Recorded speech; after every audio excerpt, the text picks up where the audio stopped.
आज हम लोग चर्चा करेंगे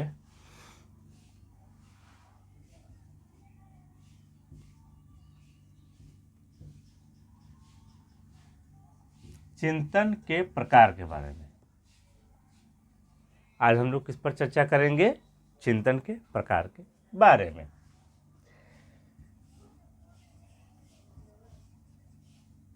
टाइप्स ऑफ थिंकिंग। ठीक है, चिंतन के प्रकार।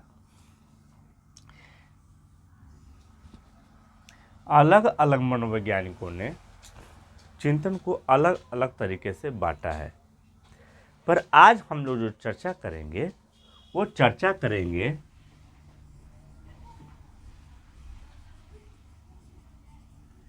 जिम्बार्डो और रूक के द्वारा।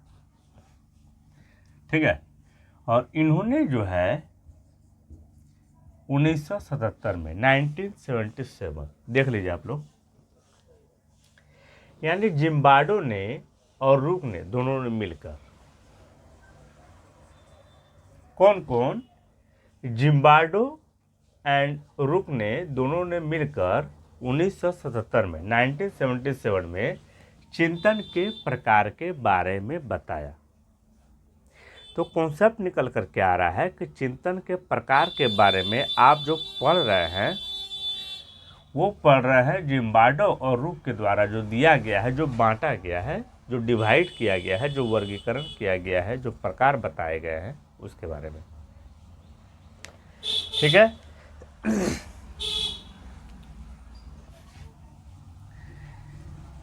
ये मिटाना थोड़ा सा ज़रूरी था, हम यहाँ ऊपर में लिख देते हैं और आपको बता देते हैं कि ये जो है यूनिट 6 का है, थिंकिंग। जब यूजी नेट का जब सिलेबस निकालिएगा आप लोग, तो यूजी नेट का सिलेबस में देखिएगा यूनिट 6 में जाकर तो मिलेगा आपको थिंकिंग।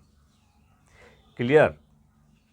अब देखिए, अगर वहाँ पे टाइप खोजिएगा, क्या खोजिएगा? टाइप, तो हो सकता है वहाँ पे टाइप आपको ना मिले, पर आपको इसमें जो आता है, जो प्रकार आते हैं, उस प्रकार के बारे में आपको जानना अति आवश्यक है। ठीक है, उसके प्रक्रम के बारे में वहाँ पर दिया गया है, तो उसको भी तो पढ़ना होगा। चलिए, तो चिंतन के प्रकार को इसको बांटा गया 2 भाग में। पहला वाला का नाम था स्वली चिंतन। ये पहला हो गया। कौन चिंतन? स्वली चिंतन, क नंबर। ठीक है, नंबर ख। ये हो गया वास्तविक चिंतन। वास्तविक चिंतन, तो क नंबर हो गया स्वली और ख नंबर हो गया वास्तविक। इंग्लिश मीडियम वालों के लिए समस्या हो जाएगा। तो इसको कहा जाता है, ठीक है,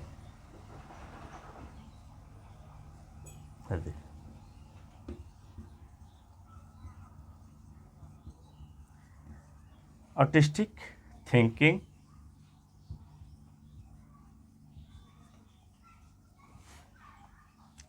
और ये हो जाएगा रियलिस्टिक थिंकिंग।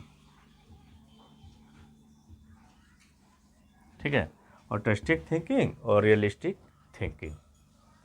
यानी स्वलीय चिंतन को कहा जाता है ऑटिस्टिक थिंकिंग और वास्तविक चिंतन को कहा जाता है रियलिस्टिक थिंकिंग। तो पहले हम जो 2 प्रकार के बारे में जो बांटा गया है, 2 भागों में जो इसको डिवाइड किया गया है, ठीक है ना, वर्गीकरण किया गया है, तो इसको समझ लिया स्वलीय चिंतन क्या होता है। कौन चिंतन? स्वलीय चिंतन।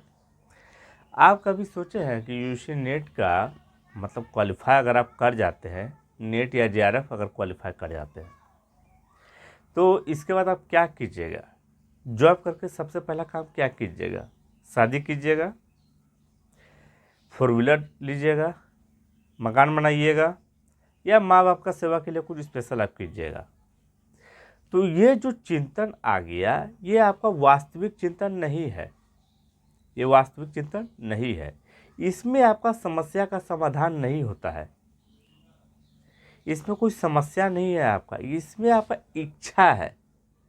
क्या है? इच्छा है, ड्रीम है, स्वप्न है, फैंटेसी है। ठीक है, यानी आपका क्या है, इसमें स्वप्न है। ये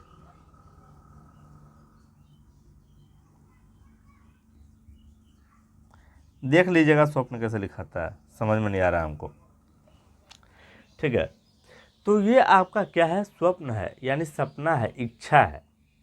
ठीक है, जो आप चाहते हैं कि ऐसा हो, शुड मतलब चाहिए, ऐसा होना चाहिए आपके साथ। तो वो वाला जो आता है लक्षण, वो आता है स्वली चिंतन। इसका मतलब हम कह सकते हैं कि ख्याली पुलाव बनाना। अरे जब लग जाएगा तो दोस्त के साथ जाएंगे पार्टी करने के लिए। तो ये सब क्या आ गया, यही सब आ गया आपका स्वली चिंतन में। That means autistic thinking. ठीक है, जिसमें ड्रीम आता है, फैंटेसी आता है, ये सब आता है। ठीक है, इसके बाद हम लोग देखते हैं वास्तविक चिंतन क्या होता है। ये वाला समझ में आ गया। इसी का सेम टू सेम अपोजिट है ये वास्तविक चिंतन। वास्तविक चिंतन में क्या होता है, जैसे कहीं आप जा रहे हैं अपने कार से, ठीक है, या बस से, या किसी चीज़ से आप जा रहे हैं। जब जा रहे हैं तो आपको गाड़ी रुक गई, मतलब आपको लगा कि गाड़ी रुक गई, रियल में गाड़ी रुक गई है। तो आपका ध्यान क्या क्या हो सकता है, अगर आपकी अपनी गाड़ी है, अगर खुद चला रहे हैं और गाड़ी रुक गई है, तो आप क्या सोच सकते हैं कि ज़रूर मतलब इंजन में खराबी आ गया होगा, पेट्रोल ख़त्म हो गया होगा, टायर पंक्चर हो गया होगा। तो ये सब वास्तविक चिंतन में आता है। क्यों? कि संभावना है, पॉसिबिलिटी है कि ऐसा हो सकता है, और उसको ठीक कर ले हम तो गाड़ी वापस चलेगी। तो ये ख्याली पुलाव नहीं हुआ, ये ख्याली पुलाव में नहीं आता है, ये समस्या का समाधान में आता है। आपका समस्या सॉल्व हो रहा है यहाँ पे। क्या हो रहा है? सॉल्व। और यह समस्या कब उत्पन्न हुई? जब किसी समस्या के उत्पन्न होने के कारण आप चिंतन करने लगे। जब तक आपको समस्या नहीं हुई है तो आप चिंतन क्यों कीजिएगा? वाई? बट अगर आपके सामने समस्या अगर प्रेजेंट हो जाता है, प्रॉब्लम प्रेजेंट हो जाता है, देन यू विल थिंक, इसके बाद आप सोचेंगे। ओके, तो वास्तविक चिंतन भी आप लोग को समझ में आ गया और स्वलित चिंतन भी समझ में आ गया। वास्तविक चिंतन के बारे में एक बार फिर से कहना चाहते हैं कि वास्तविक चिंतन में वैसे चीज़ें आती है जिसमें समस्या का समाधान निहित होता है, शामिल होता है। आप कहते हैं क्या, मतलब आप कहते नहीं, आप सोचते हैं ये करने के बाद हम समस्या का समाधान कर लेंगे। हो सकता है ऐसा ऐसा समस्या पैदा हुआ होगा अगर हम कार चलाते हुए जा रहे हैं तो। ठीक है, अब एक और चीज़ हमको ना इसको मिटाना होगा, वो भी आपके लिए ही। देखिए यहाँ पर स्वलित चिंतन और वास्तविक चिंतन को जो दो भागों में बांटा गया है, तो इसके बाद ना वास्तविक चिंतन को उपविभाग में भी बांटा गया है, उपभागों में बांटा गया है। ठीक है, देखिए समझिएगा।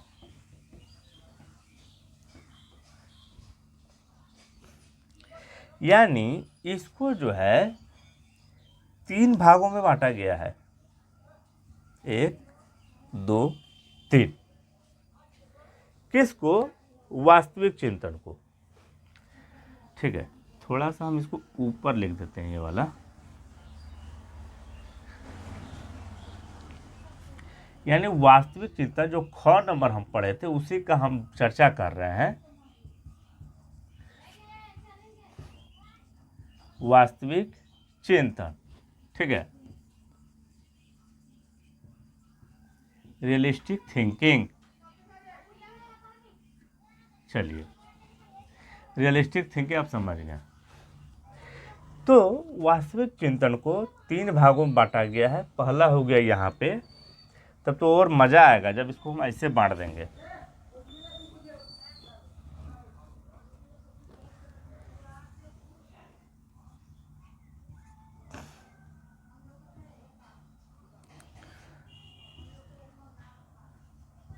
चलिए, एक यहाँ, एक यहाँ, एक यहाँ, मतलब 3 भागों में। तो इसको देता हूँ नंबर 1, इसको मैं देता हूँ नंबर 2 और यहाँ पर लिख देता हूँ नंबर 3। ओके। तो वास्तविक चिंतन को, स्वलित चिंतन का मैं बात नहीं कर रहा हूँ, मैं वास्तविक चिंतन के बारे में बात कर रहा हूँ। वास्तविक चिंतन को 3 भागों में बांटा गया है। ठीक है। एक होता है अभिसारी चिंतन। कौन चिंतन? अभिसारी चिंतन। एक होता है आगमनात्मक चिंतन। चिंतन खाली ऐसे दे दिया, आप लोग समझ जाइएगा, ठीक है, जगह बचाने के लिए चिंतन। एक होता है अभिसारी चिंतन, एक होता है आगमनात्मक चिंतन।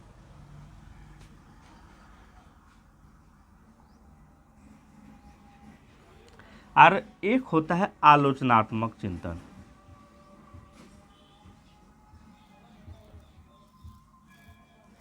आलोचनात्मक चिंतन। चलिए नीचे लिख देता हूं।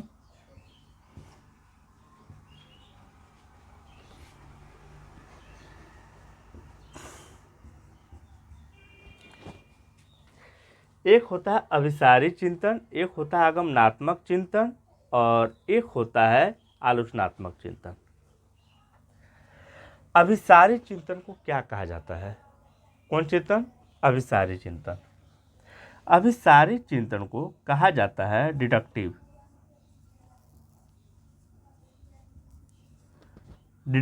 थिंकिंग।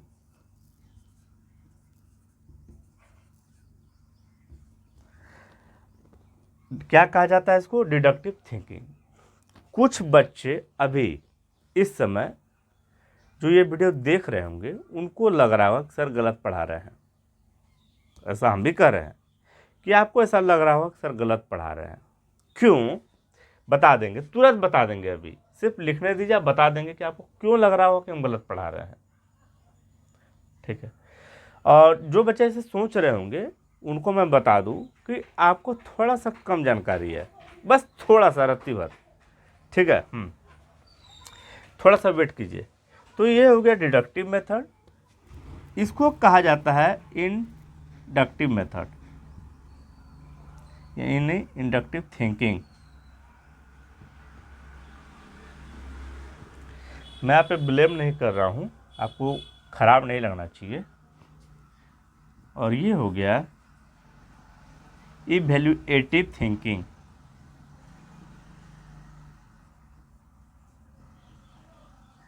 ठीक है।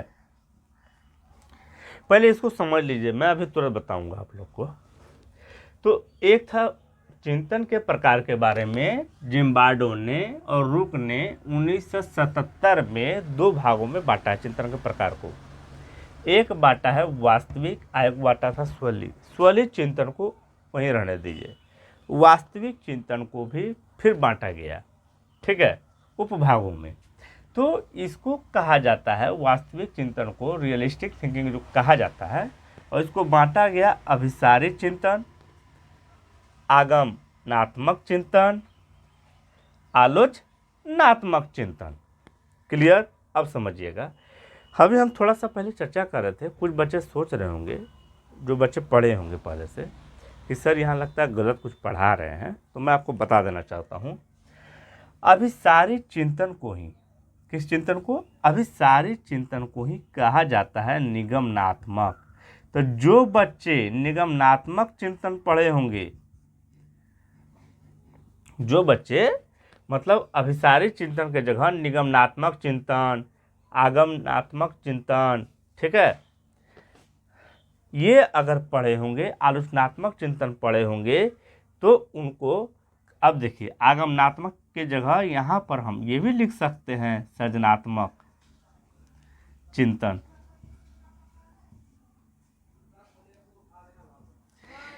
समझिएगा आप लोग बात को। यानी एक जगह हमने क्या किया, अभिसारी लिखा, ठीक है, और दूसरा जगह आगमनात्मक लिखा, आप लोग को बताने के लिए।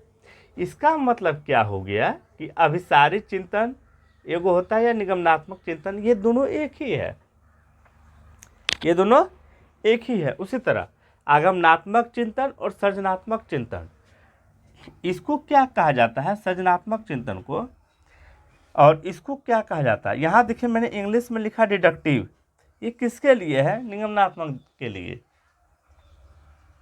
और इसके लिए क्या होगा, कन्वर्जेंट थिंकिंग, यानी अभिसारी चिंतन को कहा जाता है कन्वर्जेंट थिंकिंग, ठीक है। उसी तरह सृजनात्मक चिंतन को क्या कहा जाता है, क्रिएटिव थिंकिंग।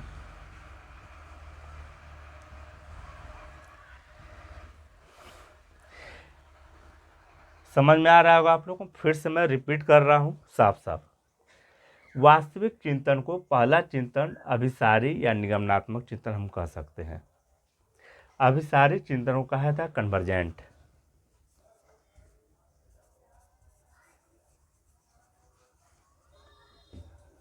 थिंकिंग,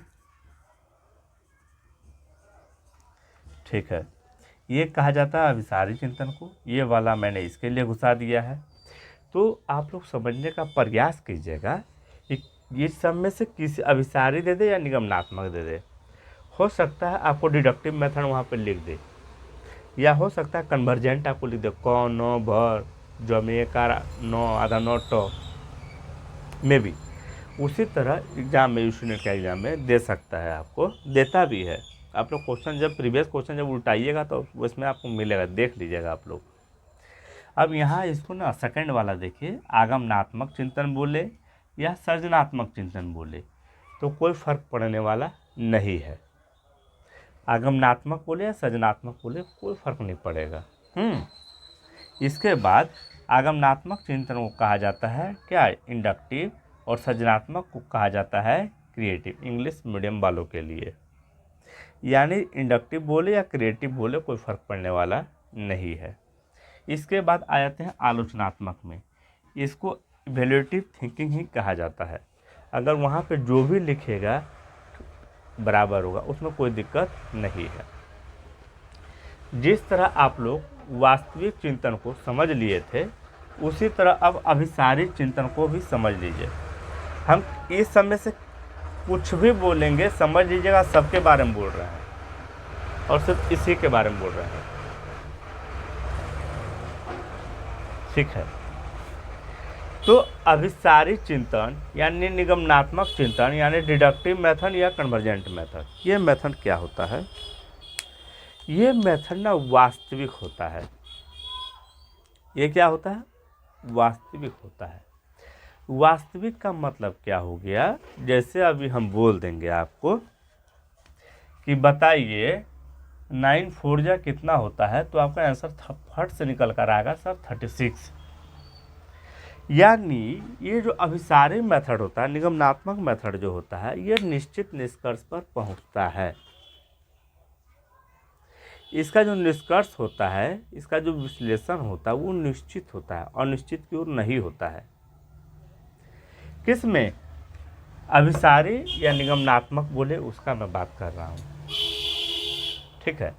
यानी अभिसारी या निगमनात्मक मेथड में क्या होता है, एक निश्चित उत्तर निकल कर आता है और ये उत्तर सभी का होता है, यूनिवर्सल होता है। इसमें ना झूठ मूठ का विचार नहीं किया जाता है, ठीक है। गलतफहमी इसमें पाला नहीं जाता है। इसी का अपोजिट आगमनात्मक में होता है, लेकिन थोड़ा सा यहाँ पे डिफरेंस है। सृजनात्मक दैट मीन्स आगमनात्मक में अगर हम बोल देंगे कि आपको ना एक क्या दे दिए, हम आपको एक बाइक दे दिए, आपको एक कलम दे दिए, आपको एक घर दे दिए। अगर आपको हम घर दे देंगे, ठीक है, तो आप घर का उपयोग क्या क्या चीज़ में कीजिएगा। तो ज़्यादातर जिसका अपना घर होता है, जिसके पास घर भी नहीं होता है, वो सोचेंगे कि हम घर में क्या करेंगे, रहेंगे, जिसका अपना घर नहीं है। बट जिसके पास अपना घर पहले से है और उनको एक घर और दे दिया जाए, तो वो बोलेंगे कि घर में फेयर लगा देंगे, भाड़ा लगा देंगे।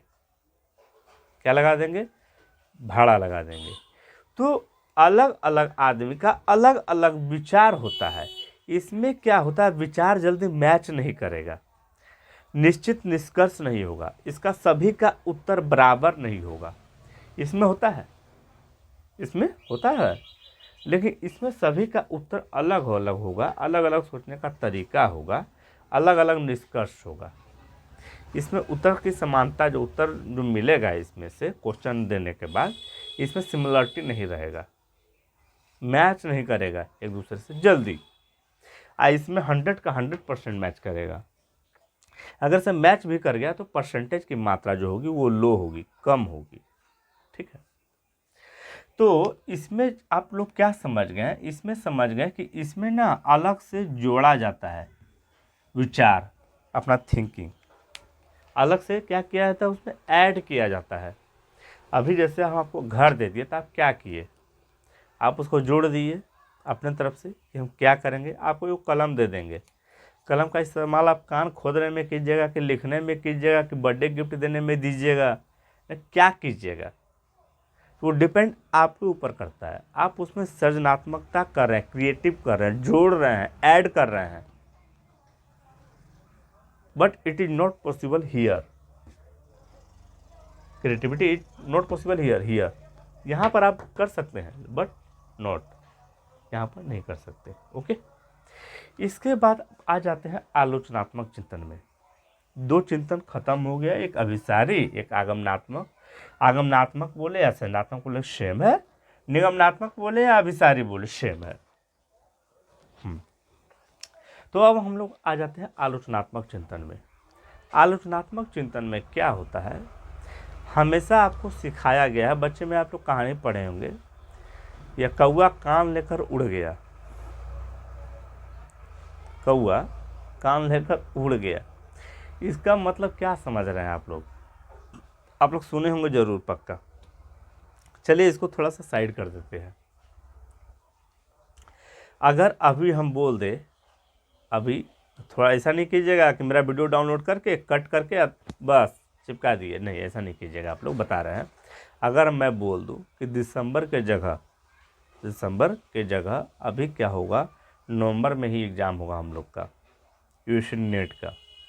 आप लोग ये बात सुनकर 4 लड़का को और बोलिएगा, बोलिएगा कि नहीं बोलिएगा, जरूर बोलिएगा। यही जो बोलना होता है, तो मेरा बात सुन के आप आलोचना कीजिए कि क्या ये संभव है, जो रूल बना था कि दिसंबर में एग्ज़ाम होगा, ठीक है ना, तो ये कैसे चेंज हो गया। इस पे आप आलोचना कीजिए, मंथन कीजिए, इवैल्यूएशन कीजिए, उसका आप निकालिए, आप सर्च कीजिए, गूगल में टाइप कीजिए और पता कीजिए क्या ये सही है या गलत है। इसका निष्कर्ष ये निकल के आता है कि अगर कोई कुछ बोले तो उसको आपको सुनना नहीं है, अपने तरफ से उसमें देखना है। आपके बाबूजी या आपके भाई साहब अगर आपको कुछ कह देते हैं तो उसको भी सोचिए कि मेरे पिताजी ने ऐसा कहा है तो क्यों कहा है। बहुत पहले ऐसा होता था, पापा जी ने जो कह दिया बेटा वो जी कर जाएंगे, बट अभी के डेट में आपको आलोचनात्मक रूप से बनना है कि अगर अगला आदमी अगर आपके बारे में कुछ कह रहा है या किसी के बारे में कुछ कह रहा है तो उसके बारे में निष्कर्ष निकालेंगे हम लोग कि ये सही है या नहीं है। अगर सही है तो पता करेंगे, तब जाकर उससे लड़ेंगे, ऊपर से लड़ना भी नहीं है। तो ये आलोचनात्मकता के श्रेणी में आता है। चलिए, टाइप्स ऑफ थिंकिंग खत्म हुआ, इसके बाद मिलते हैं नेक्स्ट वीडियो में।